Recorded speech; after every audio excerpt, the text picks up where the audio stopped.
It's Daybreak on Arise News, and it's time for the press preview. A first look at what's in the front pages as they arrive. We start with this day, and it's leading with inflation. It hit 17-year high at 20.52%, higher in Ebonyi State, in River State, and in Bayelsa State. PDP releases Presidential Campaign Council composition, and the APC vice presidential candidate Shettima says inability to build elite consensus is Nigeria's greatest challenge. President Buhari rewards athletes with national honors and 200 million naira cash, and a rather disturbing revelation from the ICPC, that's the Independent Corrupt Practices Commission. Civil servants padded 2021-2022 budget with 400 billion naira duplicated projects. All right, let's look at the Nation newspaper.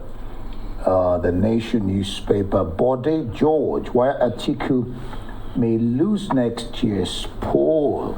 It says no justification for you to remain in office. Buwa leads 326-man campaign council. Wike, Makinde, Dr. C. Moke listed as members of that council. Only concrete pacts court can end strikes, says ASU chair. Industrial court hears federal government suit today. That picture is Southwest youth welcoming Shettima and Tinubu Shettima.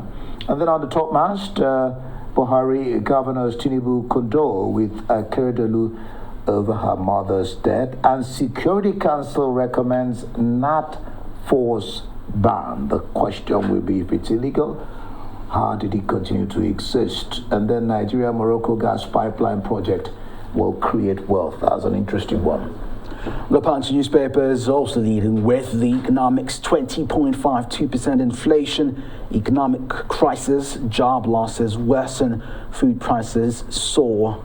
ICPC uncovers 400 billion naira fraud in 2021-22 budgets. Nigeria-Morocco begin 5,600 kilometer gas pipeline project, and the federal government suspends third airline as aviation crisis persists. All right, let's look at Friday, Leadership Friday. Bagauda Kalfo's wife, Mahdi, lied. My husband didn't plant any bomb. Once Mahdi, ex-US envoy Russell Hanks, questioned over husband's disappearance. Journalist missing since 1996. US Embassy still mum over that issue. Abio were yet to receive certified court judgment. INEC. Downpour kills mother, baby destroys 4,000 houses in Katsina. 2023, Jonathan consults IBB Abdulsalami as after meeting with Obi Atiku Tinubu Kwankwaso kick as Obi leads in NOI poll. The Guardian says rising cost, supply chain disruptions worsen inflation, and the federal government declares NatForce illegal, orders immediate disbandment. All right, I think we'll go now to the international newspapers. It's The Times, a service for the world, as Williams and the wife on the front page. Their procession brought back bad memories, says William. The I-paper says funeral plans revealed as 100,000 sea queen lying in state. It comes as energy helpers too late. And that's a warning from firms in the UK. Yeah, and then the Guardian, game set and match. Roger Federer calls it a day. He's towing the line of Serena Williams. All right, trust to lift fracking ban despite lack of progress on tremor risks. The Financial Times, Putin admits to Chinese concerns over Ukraine war in meeting with Xi. Okay, we'll just take one more international paper, then we'll go to Emmanuel. The Telegraph. NHS doctors, nurses to walk ahead of the coffee, and Prince Harry allowed to wear uniform in vigil of the grandchildren. All right, let's go to this day.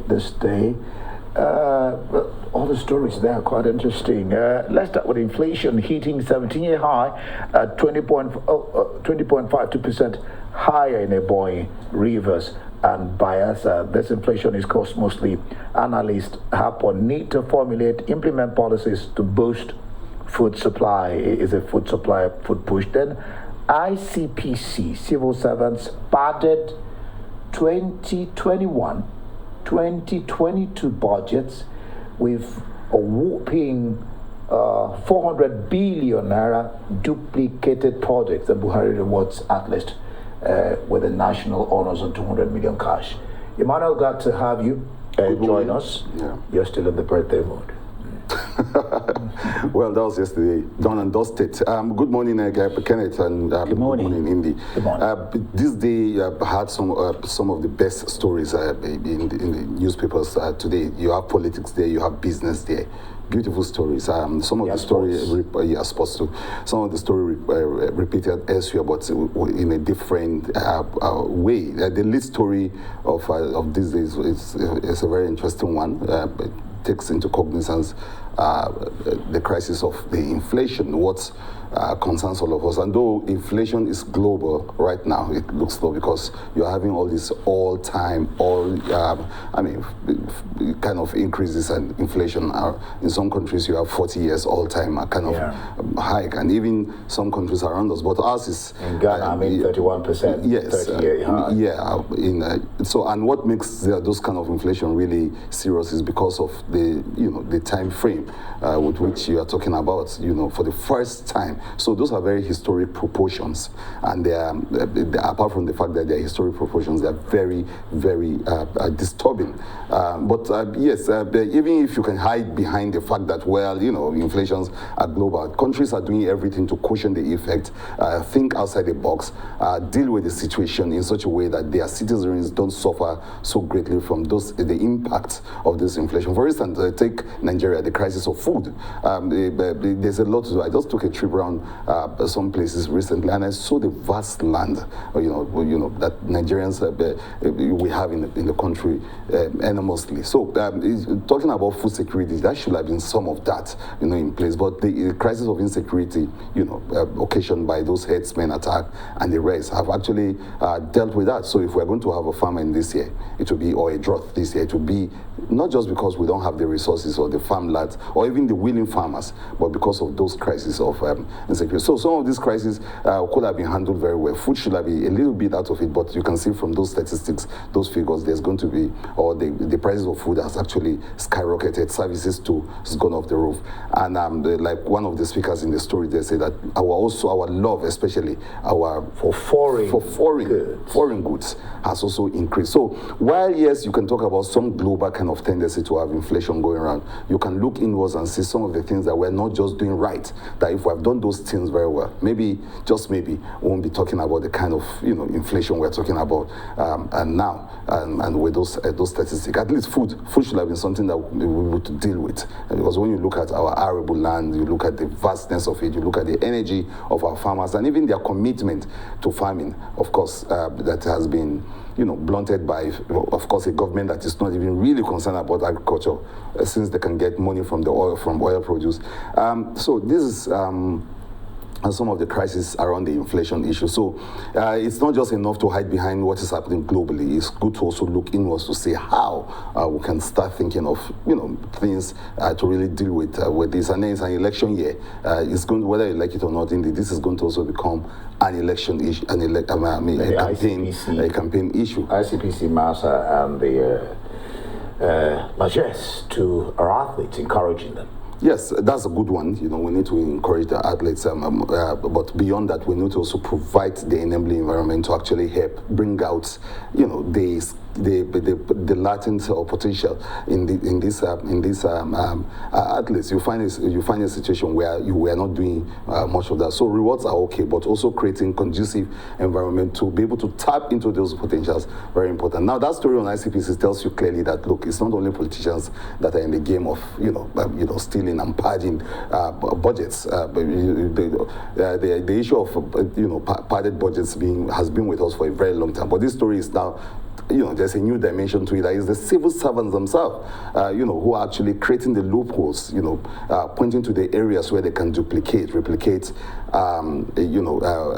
projects and make extra money. So sometimes the searchlight is always beamed on politicians, but you can see that civil servants also, are part of the crisis of corruption. And ICPC, kudos to ICPC for quickly, nipping that in the bud and saving us huge sums of money. I think the statistics is showing that about 300 billion was supposed to be, embedded. Monies that are just going to ghost workers, fictitious projects, and services that are not even rendered. These are some of the ills and the pains of our system and the economy. Emmanuel, of course, you don't find this not only in the civil service, you find it in some other organizations. Is it that Nigerians are just not paid enough? Are they being underpaid, or are they just greedy? Well, Kenneth, that's a very interesting question. But you see, again, you cannot legislate on greed. Sometimes you cannot even rationalize it. That's the part of the problem. But while you can deal with human greed, that's where you have leadership in place. That's where you have surveillance. That's where you have good planning. That's where you have authorities that are supposed to check on this. So it's beyond just the greed of man, because that is something that is beyond understanding. You cannot, you can only pontificate on that mostly. But what serious countries are doing, serious society are doing, is creating institutions that can check corruption as a start. What ICPC, for instance, did in that case is a very interesting one. So the human greed will always be there, but that's why you have control. That's why you have government. That's why you have institutions to be able to, if where these institutions work very well, where there's serious surveillance, where you have serious checks and balances in the system, you can actually check that proclivity of the human nature to want to just grab more. Some of the thefts are mind-boggling. You wonder what people are doing with this kind of amount of money. The other day, somebody took away 80 billion. These are monies you can't even spend in your entire lifetime when you look at the amount. So some people even say, look, maybe there's a mental crisis wrong with some civil servants or some people in government. The kind of theft is mind-boggling. It does not make sense. You wonder what the people are doing with it. In the midst of serious inflation, in the midst of serious suffering, you see people cutting away all sort of crazy sums of money. So yes, there's greed, Kenneth. You can't take that away, but that shouldn't be the worry of governance. What governance should do is put things in place that will check the flow of public funds, where they're going to checkmate it, and to see the thief, to be able to say, okay, he's about to steal, you get it out. I think the government has tried all sorts of systems. The cashless economy was put in place to also check that, to reduce the tendency to pick, to take the money from. The adage by Jonathan, who said that if you put the yam with a goat, the yam will always be taken. Yeah. So, but beyond that, India and Kenneth, the truth is that you need to have, good institutional mechanism in place that will check human tendency to want to grab. Okay, very quickly. Security Council recommends not force ban. How was it there in the first place and remained illegal? Bagado Kalto's wife in leadership. Mahdi lied. My husband didn't plant the bomb. Can you look at this two stories in under 45 seconds? Yeah, well, it's a good thing that leadership is staying on the story. They didn't move a bit from it from day before, from when this network broke the story with Mahdi's interview, where he said that, look, Bagada Kalto came into that hotel room, got the parcel, and probably, he didn't say that in so many words, but he said he rejected the offer to bomb the hotel, but that Bagada Kalto came in, and you see, it's never been seen since then. But now, that was yesterday. The story now is pushed further to the families, and it's an interesting angle to it. So it's getting more interesting. We're getting to hear from the wife now, who said that, no, that's not the character of the husband, and that at the time, journalists were actually hounded by the Abacha's regime, and then he disappeared. I think the next leg to the story now is able to hear from the U.S. envoy, or Hans himself, who has spoken. I know I've said he won't say much until the U.S. embassy says something. So it's a thriller in the making, and it's an interesting story. And every other day, leadership is doing a good job by staying on the story and looking at various angles. Because at the heart of that story is the entire crisis of meddlesomeness. The idea that the U.S. government or any other government could actually be interested in regime change in another continent altogether. It's a story that's always been with us here, but this brings it out in bold relief. And I think the fact that it's being followed diligently, like the leadership is doing, so maybe at the end of the day we'll be able to get around the issue itself.